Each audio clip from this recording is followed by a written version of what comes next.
హైదరాబాద్ లో కన్సల్టేషన్ మరియు 3,500 రూపాయల colour Doppler test Avis hospitals లో ఉచితంగా పొందండి. నమస్తే అమ్మా. నమస్తే అమ్మా. అమ్మా, మనకి చంద్రగ్రహణం ఉంది. అవునమ్మా. మరి గ్రహణం ఏంటి, గ్రహణం రోజు మనం ఎలాంటి విధి విధానాలు పాటించాలి? మనకి ముందు రోజు పౌర్ణమి కూడా వచ్చినట్లుంది. ఆ గడియలు ఎప్పటి వరకు ఉన్నాయి? తర్వాత ఒత్తులు వెలిగించుకునే వాళ్ళు, నోములు నోచుకునేవారు ఏ రోజు చేసుకోవాలి? ఇది ఒక చిన్న కన్ఫ్యూజన్ ఉందమ్మా. మీరే మీ వివరణ చెప్పండి. అసలు నిజం చెప్పాలంటేనమ్మా, ఇట్లాంటి వాటి అన్నింటికి ప్రతి వాళ్ళకు పురోహితుడు ఉంటారు కదమ్మా. అవును. వాళ్ళు ఏం చెప్తే అది పాటించేస్తే సరిపోతుంది. కానీ ఇప్పుడు మనకి ఇవన్నీ సోషల్ మీడియా అవన్నీ బాగా తెలిసి సందేహాలు వస్తున్నాయి. కాకపోతే వీటి గురించి కొంత వివరం గనక మనం తెలుసుకున్నట్టయితే మనకే స్పష్టత వచ్చేస్తుంది. ఏమిటి అంటే, ఆ ముందు రోజు మధ్యాహ్నం ఎప్పుడో 12 ఎంతకో మొదలైపోయింది పౌర్ణిమ, 7వ తారీఖు. మర్నాడు కూడా అలాగే మధ్యాహ్నం సమయంలో పూర్ణిమ అయిపోతుంది. గ్రహణం పూర్ణిమ ఉండగా మొదలయ్యి పౌర్ణమి వెళ్ళిపోయిన తర్వాత పాడ్యమి ఘడియల్లో గ్రహణం వదులుతోంది. ఇది ఎందుకంటే నేను సమయం ఎందుకు చెప్పట్లేదంటే, ప్రాంతాలలో కొన్ని నిమిషాల తేడా ఉంటుంది. అందువల్ల మళ్ళీ చూసారా, మా ప్రాంతంలో ఇక్కడ నుండి తేడా ఇక్కడ చెప్పారని కన్ఫ్యూజన్ రాకుండా మధ్యాహ్నం సాయంత్రం అని చెప్తున్నా. ఇలా చేసేటప్పుడు గ్రహణం అనగానే మనకు ఒక నియమం ఉంది. గ్రహణ సమయానికన్నా కనీసం 3 గంటల ముందు, కనీసం పెద్దవాళ్ళు అయితే సంప్రదాయం తెలిసిన 6 గంటలు లెక్క పెట్టుకుంటారు. ఘన పదార్థం ఏమీ తినకుండా ఉండడం, అంటే గ్రహణ సమయానికి మన పొట్టలో ఏమీ లేకుండా ఉండాలి జీర్ణం కావడానికి. ఆ గ్రహణం పట్టంగానే స్నానం చేయడం, గ్రహణం వదిలాక స్నానం చేయడం, చేసి ఇల్లు అవి కడుక్కుని అప్పుడు దేవుళ్ళను కూడా పులికాపు చేసుకుని పూజలు చేసుకుని అప్పుడు వంట చేసుకోవడం, ఇట్లాంటి పద్ధతులు గ్రహణాలన్నిటికీ పాటిస్తారు. దీనికి కూడా కారణం ఉంది. ఆ సమయంలో వెలువడేటటువంటి ఆ కిరణాల ప్రభావం పదార్థాల మీద ఉంటుందని వాటి మీద దర్భలు వేసి చేస్తారు. అయితే ఈ సంవత్సరం ఏం జరిగింది అంటే, కార్తీక పూర్ణిమ సమయానికి వచ్చింది ఇది. ఈ కార్తీక పూర్ణిమ సమయానికి వచ్చేటప్పటికి సాయంత్రం దీపాలు వెలిగించుకునేటటువంటి వాళ్ళు ఎప్పుడు వెలిగించుకోవాలి అని సందేహం వచ్చింది. అది కదా సమస్య. అవును. అయితే పౌర్ణమి సంబంధించిన నోములు ఉన్న వాళ్ళు ఎవరైతే ఉన్నారో వాళ్ళు ఈ 33 పున్నముల నోము కావచ్చు, జీవితాంతం ప్రతి పూర్ణిమకి నోము పట్టేటటువంటి వాళ్ళు ఉన్నారు. కొన్ని కుటుంబాల్లో పౌర్ణమి అంటే తప్పనిసరిగా ఉపవాసం చేయాలి. ఆ కుటుంబంలో అది ఒక పద్ధతి. అట్లా ఉండేవాళ్ళు ఎవరైతే ఉన్నారో వాళ్ళకొకటే నియమం ఉంది. ఎప్పుడైనా సరే, ఈ రోజని కాదు, ఏ రోజైనా సరే దానికి ఏం చెప్తారంటే, పల్లెల్లో వాళ్ళ భాషలో చెప్తున్నా, రాత్రి గల పున్నమి అన్నారు. పున్నమి రాత్రిని చూసుకోవాలి. అంటే సూర్యాస్తమయం నుంచి సూర్యోదయం దాకా రాత్రి అంతా పూర్ణిమ ఎప్పుడు ఉంటే ఆ రోజు ఆ పూర్ణిమని నోము. 33 పౌర్ణముల నోము అదంతా ఎప్పుడు చేస్తారు? ఈ సాయంకాలం చంద్రుణ్ణి చూస్తూ చేసేటటువంటి నోములు ఇవి కనుక సాయంకాలం సూర్యాస్తమయం తర్వాత చేసుకుంటారు. అప్పుడు పూర్ణిమ ఘడియలు ఉండేటటువంటివి. అందుకని అట్లా చేసుకునే నియమాలు ఉన్న వాళ్ళందరూ కూడా 7వ తారీఖే పూర్ణిమ పూర్తిగా ఉంది కనుక ఆ రోజు చేసుకోవాలి. కానీ సాయంకాలం 8వ తారీఖు సూర్యాస్తమయ సమయానికి పౌర్ణమి లేదు, అంతకు ముందే లేదు, సాయంకాలానికే పౌర్ణమి వెళ్ళిపోయింది. కానీ చిత్రం ఏమిటంటే, పౌర్ణమి వెళ్ళిపోయాక కూడా చంద్రగ్రహణం కొనసాగింది. అవును. అది కారణం ఏమిటంటే ప్రాంతాలు తేడా కదమ్మా. అవును. దానివల్ల అదొకటి ఉంది. అందువల్ల ఏదో చంద్రాస్తమయ రాహుగ్రస్త గ్రహణం అని ఏదో అంటారు దీన్ని.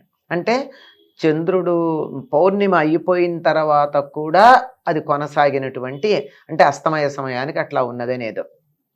అటువంటప్పుడు ఇంకా పౌర్ణమి ఘడియలు లేవు చంద్రుడు ఉదయించే సమయానికి. అట్లాంటప్పుడు రాత్రిపూట చేసే పూజలు ఏవైతే ఉన్నాయో అవి ఎలా పనికొస్తాయి? సాధారణంగా మనం పూజలన్నీ పగలు చేస్తాం. అందువల్ల సంకల్పం చెప్పుకునేటప్పుడు ఏం చెప్పుకుంటాం? సూర్యోదయ సమయానికి ఏ తిథి ఉంటే అదే సంకల్పం చెప్పుకుంటాం. కానీ ఇక్కడ రాత్రి చేస్తున్నాం, అది పొద్దునది ఉంటే మరీ మంచిది, లేకపోయినట్టయితే తత్కాల అని చెప్పుకుంటూ ఉంటారు. 7వ తారీఖు చెప్పుకోవాలంటే కార్తీక బహుళ చతుర్దశి తత్కాల పూర్ణిమ అని చెప్పుకోవాలి. అంటే ఉదయం చతుర్దశి ఉంది, ఇప్పుడు మేము పూజ చేసేటటువంటి సమయానికి పూర్ణిమ వచ్చేసింది అని చెప్పుకుంటారు. కనుక అట్లాంటివి చేసుకునేటటువంటి వాళ్ళు 7వ తారీఖే చేసుకోవాలి. రాత్రిపూట కళ్యాణాలు చేసేది ఉంది కార్తీక పూర్ణిమకి. ఎవరికి? రాధా గోవింద కళ్యాణం అని చేస్తారు. రాధాదేవికి కృష్ణుడికి. కొంతమంది ద్వాదశి నాడు, క్షీరాబ్ది ద్వాదశి నాడు తులసి కళ్యాణం చేయడం కుదరని వాళ్ళు కూడా ఈరోజు తులసి దామోదర కళ్యాణం చేస్తారు. ఇవి చేసేది మాత్రం సాయంత్రం చంద్రుడు ఉండగా చేయాల్సింది కనుక చంద్రుడు ఉన్నప్పుడే చేయాలి. చంద్రుడు పౌర్ణిమ ఎప్పుడుంది అప్పుడే చేయాలి, అది లెక్క. కానీ ఉదయం పూట సంకల్పం చెప్పుకుని చేసుకునే పూజలు అవి మాత్రం 8వ తారీఖు ఉదయం పూర్ణిమ సంకల్పం చెప్పుకోవాలి. మిగిలిన గ్రహణ నియమాలు అందరికీ తెలుసు. ఆహారం కానీ, స్నానం కానీ, జపము, తపము, ఇత్యాదులు, ఇల్లు పట్టు అవన్నీ ఉన్నాయి కదా. ఇవన్నీ యథాప్రకారంగా ఉంటాయి. 8వ తారీఖు సాయంత్రం గ్రహణం అయిన తర్వాత స్నానం చేసి, విడుపు స్నానం చేసి, దేవుళ్ళని పులికాపు చేసుకుని, పులికాపన పదమే వాడతాం. అంటే కొంచెం చింతపండు నిమ్మకాయో పెట్టి పుల్లగా ఉండి, ఇత్తడి ఉండేవి గనక పూర్వకాలం, అది లెక్క. అలా వాటన్నిటిని శుభ్రం చేసుకుని, వాటికి అలంకారాలు చేసుకుని, దీపం పెట్టుకుని, పూజ చేసుకుని, అప్పుడే వంట కూడా అప్పుడే చేసుకుని తింటారు. అంతకు ముందు ఉన్నది తినరు. ఇది చేయాల్సిన పని.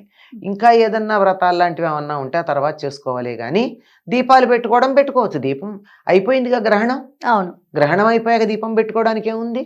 హాయిగా దీపం పెట్టుకోవచ్చు. కాకపోతే ఈనాడు కొంతమంది 365 ఒత్తులు వెలిగించే పద్ధతి ఉంది కదా. అవును, అంటే ఎప్పుడన్నా ఒకరోజు మనం దీపం పెట్టలేకపోవచ్చు. పైగా పూర్వకాలం పద్ధతిలో మగవాళ్లే దీపాలు పెట్టేవారు. అదే కదా పద్ధతి. అవును. ఇప్పుడు మళ్ళీ పాతకాలం గురించి మాట్లాడుతుంటే ఆడవాళ్ళు ఎలా ఉండాలో చెప్పుకుంటున్నాం కానీ మగవాళ్ళు ఎలా ఉండాలో చెప్పుకోవటం లేదు కదా. అవునమ్మా. అలా చెప్పుకోవాల్సి వస్తే పూజ చేయాల్సింది, దీపం పెట్టాల్సింది మగవాళ్లేగా. అవును. మరి ఆడవాళ్ళు పెట్టలేదుగా, వీళ్ళకి దీపం పెట్టిన పుణ్యం కావాలా అంటే 365 ఒత్తుల్ని ఒక కార్తీక పూర్ణిమ నాడు తులసి దగ్గర వెలిగించినట్టయితే ఆ పుణ్యం ప్రతిరోజు దేవుడి దగ్గర దీపం పెట్టిన పుణ్యం దక్కుతుంది అని. లేకపోతే ఇంట్లో 10 మంది ఉంటారు అనుకోండి అమ్మా, 10 మంది వచ్చి దేవుడి దగ్గర నేను దీపం పెడతాను, నేను పూజ చేస్తానంటే అసలు అక్కడ ఏముందది? ఒక కుటుంబంలో కలిసి ఉన్నాము, ఐకమత్యం అనడానికి సంకేతం ఒకటే దేవుడి గది ఉండాలి, ఒకటే వంట గది ఉండాలి. అది ఎవరి వంట వాళ్ళు కాదు, అందరిది ఒకటే వంట, కలిసి వంట. అలాగే అందరిది కలిసి ఒకటే దీపం లేక పూజ అలా ఉండాలి.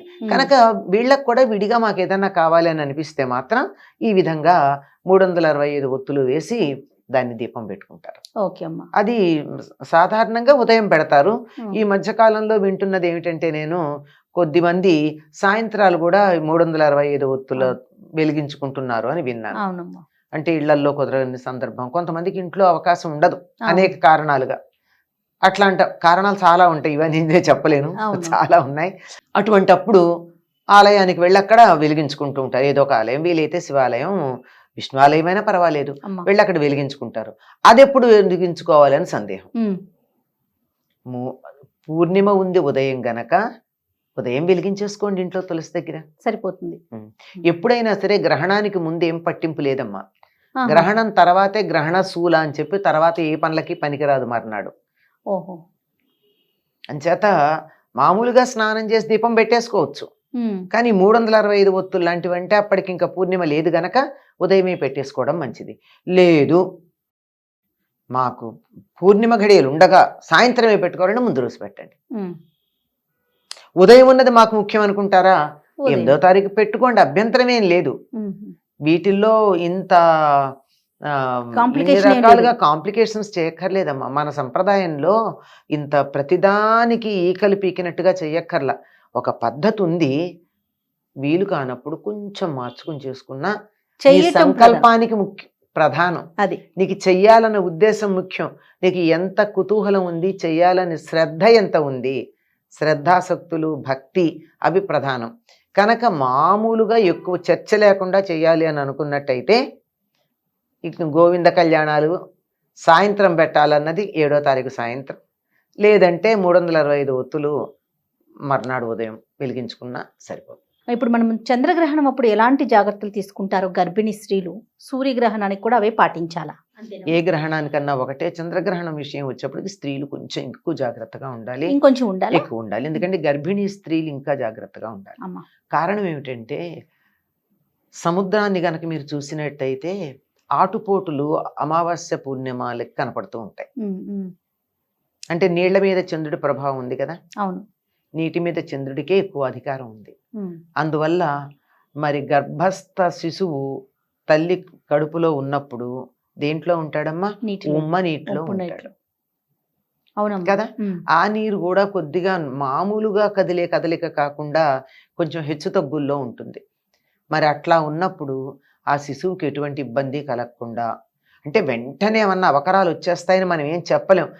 కొంచెం ఇబ్బంది అయినా ఎందుకు కలిగించాలమ్మా? అదే కదా, జాగ్రత్తగా ఉంటే సరిపోతుంది కాదు, కదా. ఆ కొంచెం ఇబ్బంది ఎందుకు కలిగించాలి? మనం అనుకోం, పక్క మీద చూసుకుని ఇట్లా పడుకోవాలంటే మెత్తగా ఉందా లేదా అని చూస్తాం. చిన్న మడత ఉన్నంత మాత్రాన, ముడత ఉన్నంత మాత్రాన మనకేమీ నిద్రాభంగం కలగదు, కానీ ఆ కాస్త లేకుండా చూసుకుంటామా లేదా? అవునమ్మా, అవును. అది ఆ ఫైనెస్ట్ కంఫర్ట్ అంటారే, దానికోసం గర్భస్థ శిశువు సుఖంగా ఉండడం కోసం, హాయిగా ఉండడం కోసం మన శరీరంలో కూడా 180% పైనే నీరు ఉందన్నారు. అవును. ఆ నీటి మీద ప్రభావం ఉంటుంది గనక జాగ్రత్తలు తీసుకుని ఆ నీరంతా సవ్యంగా ఉండేట్టు మనం జాగ్రత్త పడాలి. అందులో గర్భిణీ స్త్రీ లేనట్టయితే తప్పనిసరిగా. అలాగేనమ్మా. నమస్తే. నమస్తే అమ్మా.